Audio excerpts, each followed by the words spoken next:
Você está sintonizado no programa Agenda Econômica, que hoje está examinando as obras para a Copa do Mundo, ou o legado da Copa para a sociedade brasileira. O nosso convidado é o Dr. Carlos Álvares Campos, economista e pesquisador de infraestrutura do IPEA, Instituto de Pesquisa Econômica Aplicada, um órgão ligado ao governo federal. O senhor estava falando que, mesmo com aquilo que foi liberado para as obras para a Infraero, nos aeroportos, nem tudo pôde ser executado. O que é que tem levado a essa dificuldade? Só metade se executa ou menos da metade? A Infraero, assim como as companhias docas e outras empresas, ela sofreu muito do uso político da empresa. Essa é a verdade. Então, essa ineficiência na alocação desses recursos acabou fazendo com que o crescimento da demanda pelo transporte aéreo não tivesse resposta por parte do poder público e os aeroportos, então, ficaram engargalados.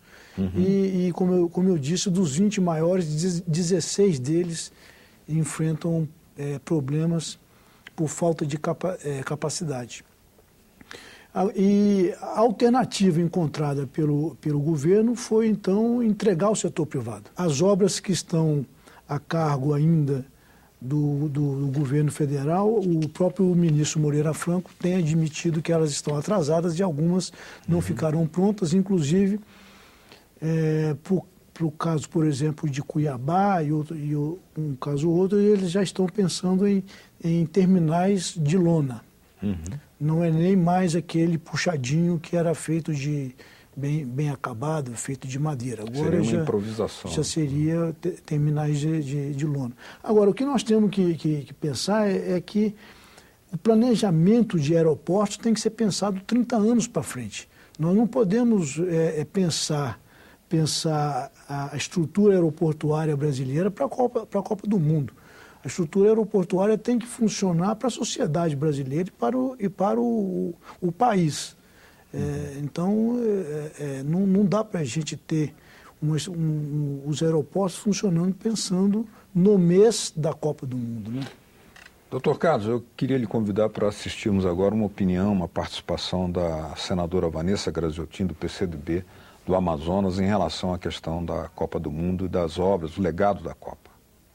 E, obviamente, nós tivemos em todas as cidades sedes problemas, principalmente de atraso nas obras da mobilidade urbana, o que não significa dizer que elas não acontecerão. Então, acho que o fato do Brasil estar nesse ano sediando esse que é um dos maiores eventos esportivos do planeta, que é a Copa do Mundo de Futebol, daqui a 2 anos, sediando as Olimpíadas. Isso, sem dúvida nenhuma, eleva o Brasil a um outro patamar. O legado que é levantar a autoestima, isso ninguém tira do povo brasileiro. E, segundo lugar, legado social também. Pois é, doutor Carlos, vamos tentar examinar agora a questão relacionada a um dos legados que, além desses dos estádios, ou mesmo dos aeroportos, que podem ser pensados não só para a Copa do Mundo, mas são para coisas para ficar para a sociedade brasileira, mas a questão da mobilidade urbana, que inclui uma série de obras, né? E que também, como nos 2 primeiros casos, estão ainda sofrendo essas obras um certo atraso. Como é que o senhor tem enxergado isso? Com certeza, né? O principal legado para as cidades sedes seria a questão da mobilidade urbana, melhorar o transporte urbano nessas cidades. Esse seria realmente o grande legado. E, infelizmente, é exatamente nessas obras aonde os atrasos eles são maiores, não é? Os atrasos são muito expressivos, tanto que alguns fatos acontecem aí. Primeiro, ao se fazer a lei da Copa, introduziu-se o artigo de que nos dias de jogos da Copa do Mundo pode-se decretar feriado. Ao se decretar feriado, você, de certa forma, minimiza a questão do problema do transporte, do transporte urbano. Essas obras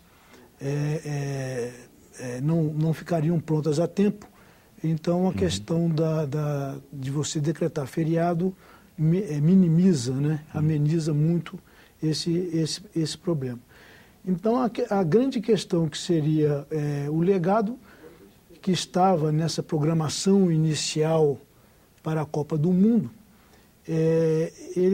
essas obras sofreram tal atraso que várias delas começaram a ser retiradas da programação. Então, você tem uma programação inicial, que se chamava o PAC Mobilidade Urbana para a Copa.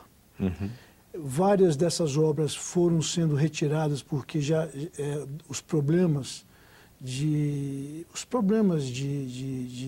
licenciamento ambiental, desapropriações, foram sendo de tal monta que as obras foram saindo, e aí criou-se então o PAC Mobilidade Grandes Cidades e o PAC Mobilidade Cidades Médias, que era para financiar essas obras de uma outra maneira. Quer dizer, essas obras, elas de certa forma ficaram prontas, mas para 2016, 2017, 2018, um dia elas ficarão prontas, mas infelizmente não há tempo de atender a Copa do Mundo. Agora, naquele documento chamado Matriz de Responsabilidades para a Copa, inicialmente se previa uma lista de 51 projetos de mobilidade urbana. Houve a redução, alguns foram até deixados de lado, e dessas obras sobraram 31, que são as que contam com o recurso da Caixa, né? Nesse caso, apenas uma está com 100% concluída. Sim. Apenas uma das obras, sendo que as outras 5, né, apenas 16% de conclusão, e outras ainda estão até janeiro último, digamos, com uma fase muito embrionária na sua execução. O que se pode analisar aí? Agora, a gente tem que fazer um destaque, o seguinte: essas obras são obras que elas não dependem do governo federal. São obras que dependem da capacidade dos estados e dos municípios de executarem. Mesmo que os recursos sejam majoritariamente federais?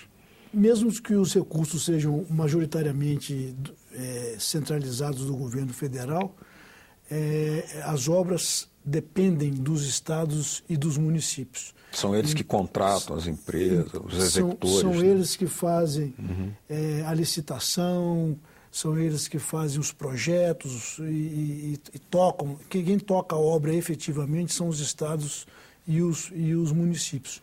Então, a capacidade de realização acaba também sendo menor, e isso acaba trazendo mais delongas a essas obras, né? Então, por exemplo, a questão na questão de moradia urbana, saneamento e essas obras de mobilidade urbana dependem exclusivamente dos estados e dos municípios para serem tocadas. Isso a gente tem que fazer o destaque. O governo federal coloca os recursos à disposição, mas depende da capacidade dos municípios e dos estados de conseguir tomar as providências no sentido de pegar esses recursos para então, eventual atraso em cada uma dessas obras é de responsabilidade, então, portanto, de estados e municípios. Nesse caso, é verdade. Agora, o presidente Lula, logo quando houve a escolha do Brasil, naquela célebre cerimônia, declarou que esta seria a Copa do capital privado. Ele imaginava regimentar a participação das empresas e que o Estado, os recursos públicos, não tivessem que ser tão envolvidos nessas obras. Houve empréstimos, é bem verdade, que deverão ser restituídos ao BNDES, aos bancos que emprestaram. Mas como é que o senhor vê não se confirmou a previsão do presidente? Não tem se confirmado, né?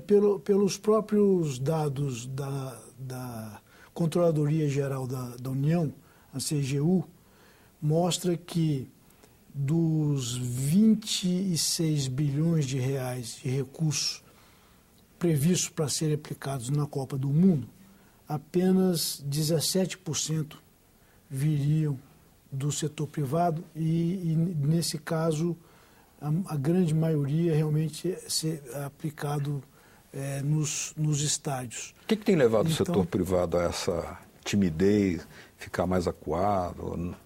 Isso tem sido não só para a Copa, em geral, né? Não, você sabe que aí mudar rapidamente de tema. Assunto. Eu estou fazendo agora um estudo sobre investimentos na infraestrutura de transportes e o resultado ele é bastante curioso. Se nós pegarmos os dados entre 2002 e 2013, 45% dos investimentos realizados em rodovias, ferrovias, portos e aeroportos vem do setor privado. Então, nesse caso, tem 55% vem do governo federal. Então, não é verdade que esses recursos são majoritariamente oriundos do poder público. O setor privado já participa muito ostensivamente nesses investimentos. Esse caso seria um bom sinal, então. Porque fala-se muito em atrair o setor privado para esses investimentos, né? E as concessões têm sido feitas nesse sentido, mas o setor privado já vem participando muito ativamente, pelo menos no setor de transportes, e a mesma coisa acontece no setor de energia. E por que no caso da Copa não houve o mesmo comportamento? O setor privado, isso é uma questão do capital. O setor privado participa onde ele vê o retorno financeiro para a sua aplicação. Se ele não veio, é porque ele não está vislumbrando o retorno na aplicação desses recursos. Então, eu só posso enxergar dessa maneira. Outra questão também que ele diz é que o setor privado fica resistente porque, ao se aproximar a Copa do Mundo, a possibilidade dos ganhos acabam ficando maiores. Então, quer dizer, nós temos aí, então, que avaliar a questão do legado da Copa num contexto que é esse, com multifatores intervindo.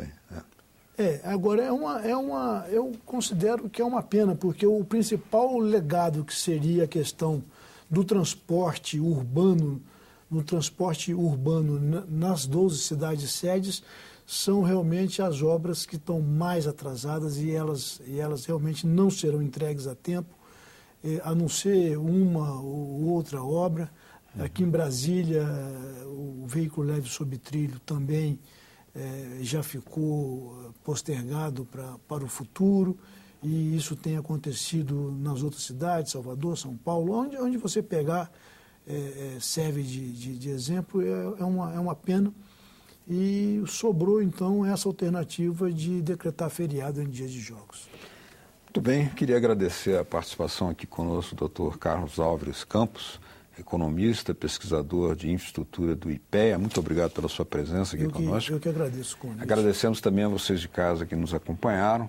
Se quiserem nos enviar suas dicas e sugestões, pode ser pelo 0800 61 22 11, está aí na sua telinha, ou então, se quiserem baixar esse ou outros programas da TV Senado, veja aí na tela, www.senado.leg.br/TV. Obrigado mesmo pela sua audiência. Até o próximo Agenda Econômica. Muito obrigado.